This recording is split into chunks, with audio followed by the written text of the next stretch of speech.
Please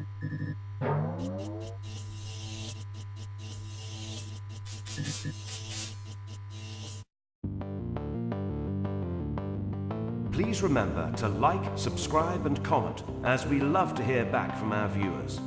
Also, if you enjoy our videos, please consider becoming a patron of our show through Patreon and or GoFundMe. Links are listed below the video in the description.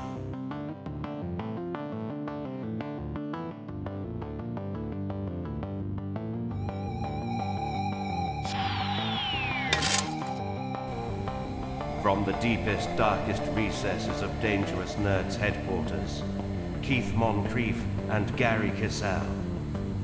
Hey guys, another episode of Pop Culture Minefield with Keith and Gerry. And we're going to be talking about more nerd stuff. Really? Yeah, I know. It's just, I thought I'd change it up today and we'd talk about something, because normally we talk sports. Yeah. And, you know, I don't know if you watch the show regularly, but that's what we talk about, sports. We're into sports and athletics, you know, because I'm a Pittsburgh Steelers fan and he is not. And... True, I'm not. And I love the Redskins. But anyway, no, we don't talk about sports on this show. We talk about nerd stuff. Because this is Pop Culture Minefield. And we talk about pop culture stuff. Nerdy now, nerd. Sports is technically into pop culture, but I got to be honest with you, not ours. Yeah. Ours is very much hyper-focused to nerddom. Which is what many of you out there basically like to watch and spend your money on. So we're talking to you. Yeah, exactly. You, but not you. Yeah, you get out of here. Get out of here. So we're going to talk about that little Sun story over in the UK that one of the producers from The Simpsons said that with the merger of Disney and 20th Century Fox, there's a concern that they've not been talked to yet. And I think that his comments were really about getting them to talk to him. I think that's what it was. Yeah. It was like not really quite a shot across the bow, but really just throwing a pebble up at his window going, hey, I'm out here. Remember us? We're the Simpsons. We've made a lot of money. Yes, for the studio. We'll make money for you, but please don't change us. And that's what it's about. He said that basically if Disney wants to step in and do any changes, which they're not doing, they've not really done that with anybody. What they do is they come in and go, okay, here's some money. Don't mess it up. Just take our money. Yeah. Don't mess it up. Don't make us come more back money to you. Exactly. To do stuff. Because if we have to manage this, you're not going to be happy. Yeah. And that's what they do. They're hands off. They're very hands off. People love to blame them. And they do deserve a little bit of blame with the crap that happened with Star Wars, because they gave them so much rope that it did damage. It did actual tangible damage to the property.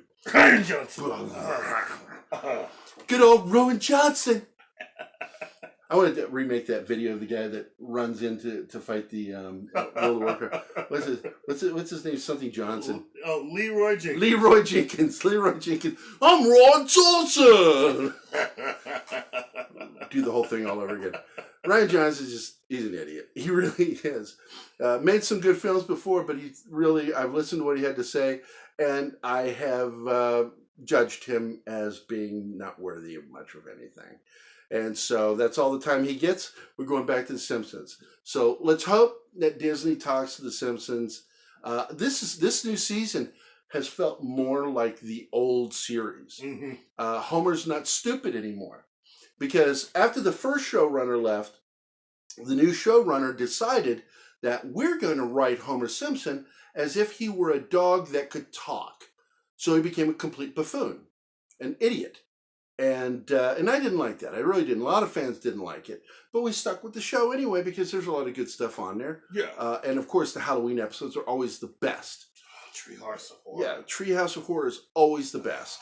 And but this latest season, despite the loss of Apu, which I think was a PC mistake, this PC culture is ruining everything.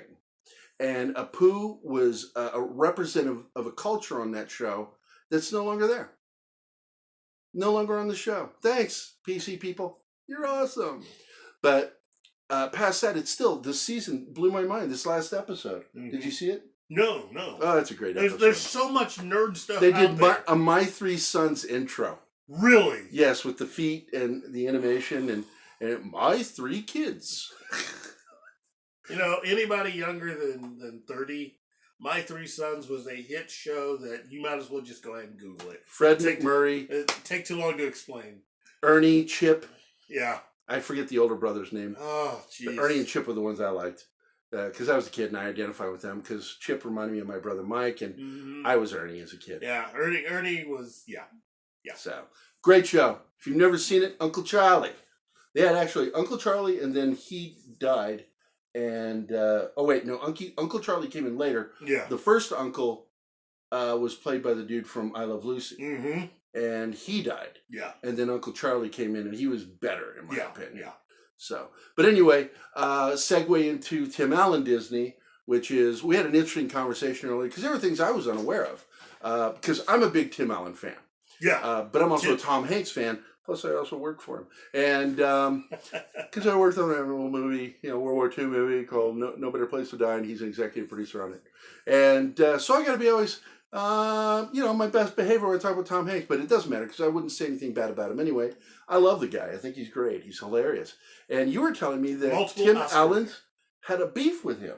Had a beef with a lot of things.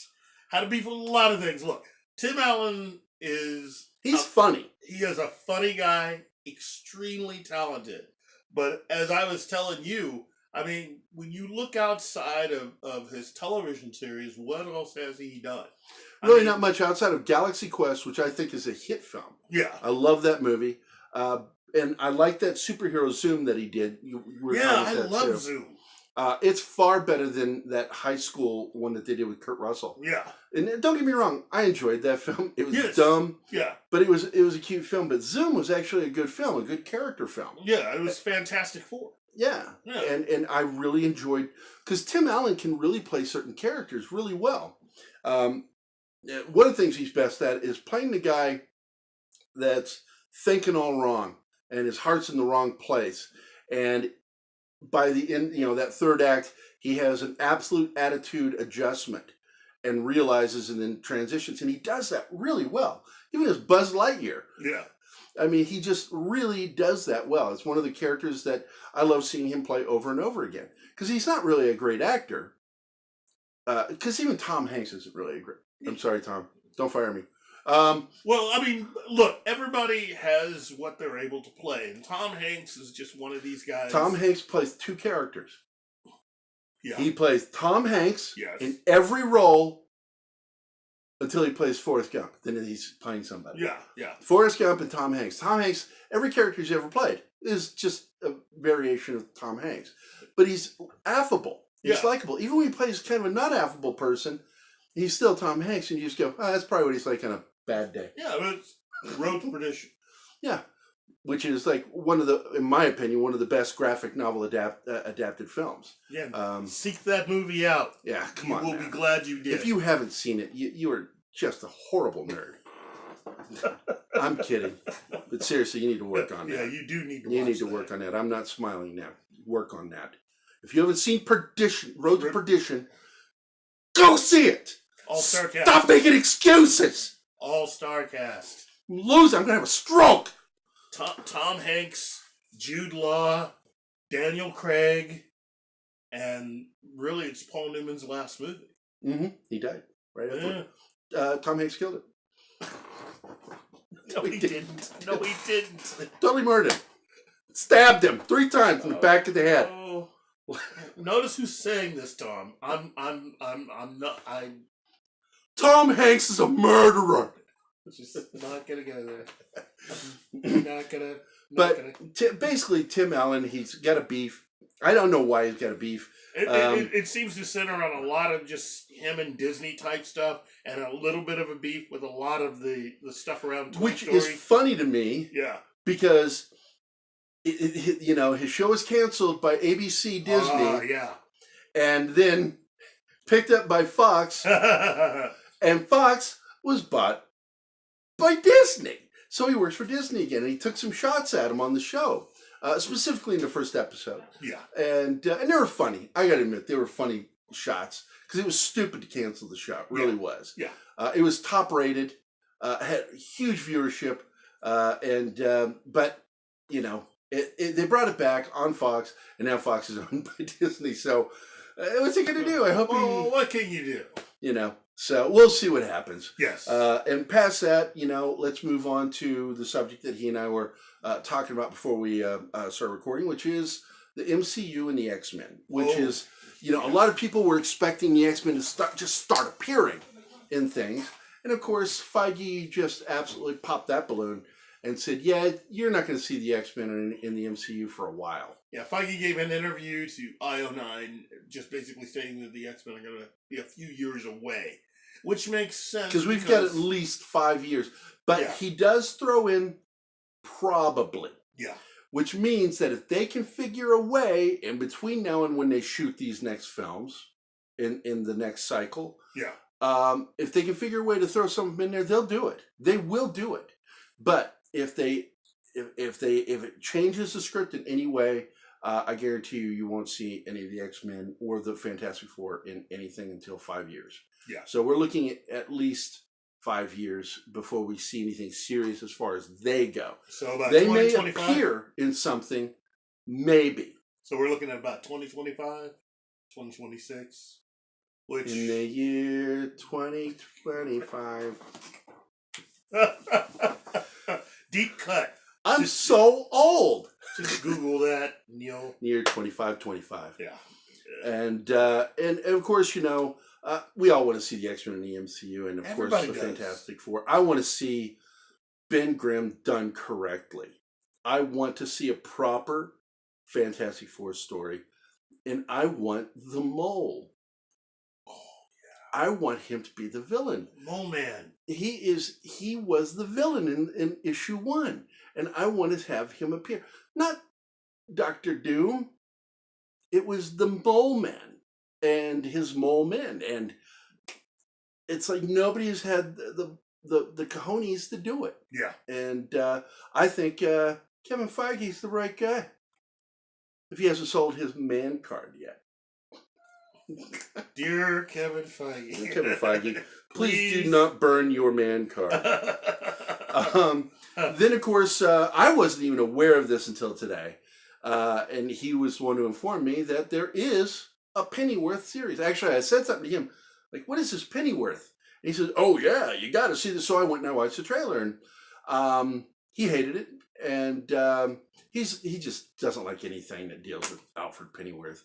Just hates the guy. Hates him. I don't know what it is. No, it's. I got to tell you, if they go in the wrong direction with this, it's going to suck. Yeah, it will only go one season.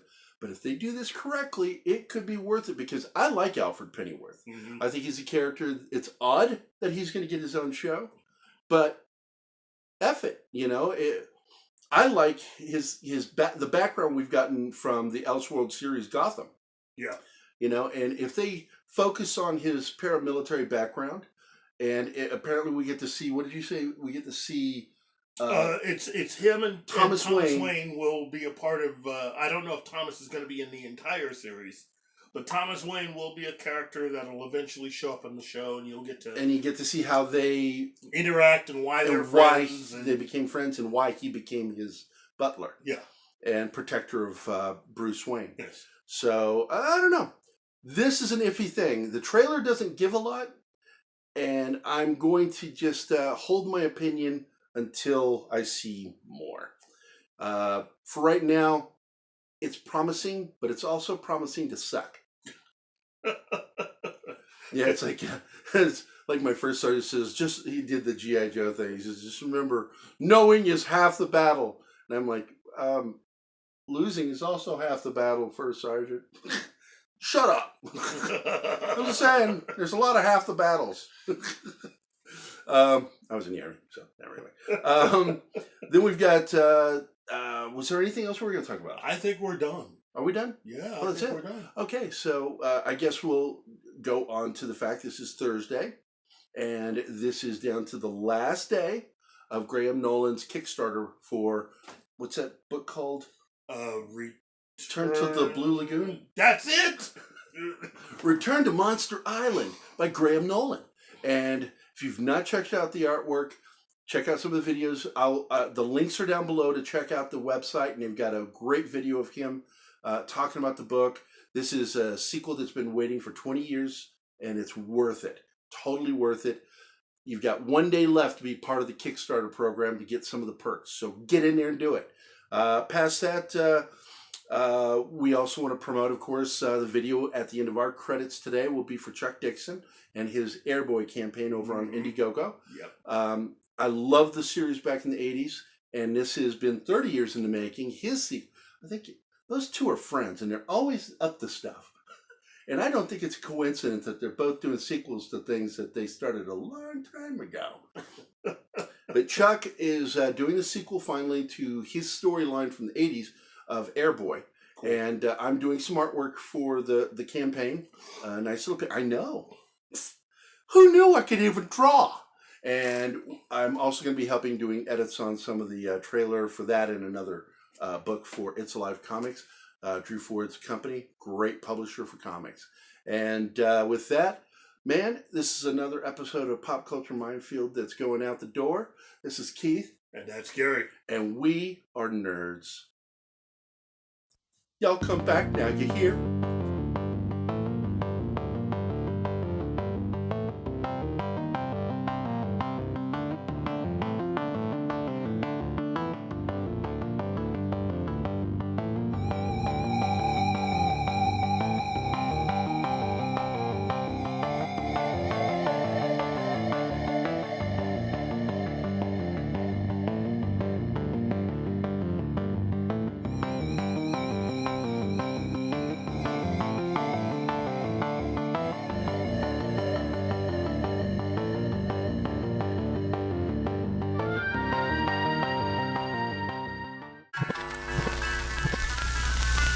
Y'all come back now, you hear?